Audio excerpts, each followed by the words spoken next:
Nasabat ang hinihinalang shabu na nagkakahalaga ng tinatayang 238,000 pesos sa isinagawang buy-bust operation sa barangay Nabitasan, La Paz, Iloilo City na isinagawa ng mga operatiba ng Iloilo City Police Station 2 nito lamang ika-28 ng Enero taong kasalukuyan. Inilala ni Police Major Tranquilino P. Quirubin Jr., Station Commander ng Iloilo City Police Station 2, ang dalawang lalaking suspect na isang 38 taong gulang at 63 taong gulang, mga kapwa residente ng nasabing syudad.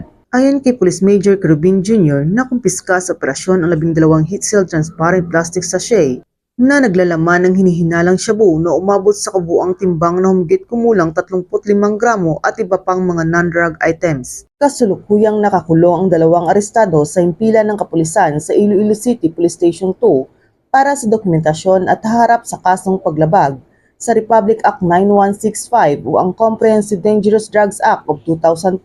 Patuloy ang kampanya ng kapulisan sa buong Western Visayas laban sa ilegal na droga upang masiguro ang kaligtasan at kaayusan ng buong rehiyon tungo sa hinahangad na mapayapang bagong Pilipinas. Mula dito sa Police Regional Office 6, ako ang inyong Police News Network Correspondent, Patrolwoman Charmaine Balunsat, alagad ng batas, tagataguyod ng Balitang Pulis.